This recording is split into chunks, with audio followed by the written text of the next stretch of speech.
बिस्मिल्लाहिर्रहमानिर्रहीम अस्सलाम वालेकुम दोस्तों, उम्मीद करता हूँ आप बिल्कुल ठीक ठाक होंगे। दोस्तों आज है 12 अप्रैल सन 2021 और दिन है पीर का सोमवार का। दोस्तों आज की वीडियो का ताल्लुक ज़्यादातर मेरे इंडियन दोस्तों के लिए है जो भी इस वक्त इंडियन दोस्त हैं ओमान के अंदर। तो उनके हवाले से एक अपडेट आई है, उनकी जो कस्टम सिस्टम है इंडिया में एयरपोर्टों के ऊपर, उनके हवाले से एक अपडेट आई है। वो अपने साथ गोल्ड के हवाले से बहुत ही कम मिकदार लेकर जा सकते हैं।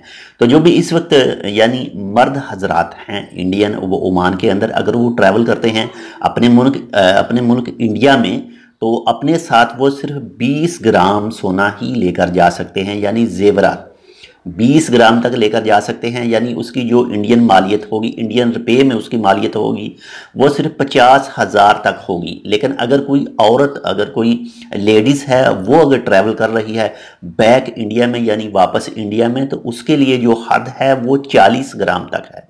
यानी टोटल जो इंडियन रुपये होंगे वो 1 लाख तक होंगे। अगर इससे क्रॉस करेंगे, मर्द का अगर 50,000 से क्रॉस करेगा तो उसको कस्टम देना पड़ेगा, पैसे देने पड़ेंगे। और अगर औरत लेकर जा रही है तो उसका जो 1 लाख इंडियन रुपीस से क्रॉस करेगी उसकी कीमत, तो उसको भी टैक्स देना पड़ेगा।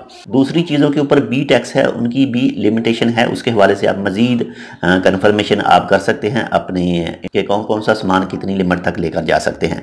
तो ये एक छोटी सी मालूमात, उम्मीद करता हूँ आपको पसंद आएगी। अगर आपको पसंद आए तो लाइक कर दीजिएगा।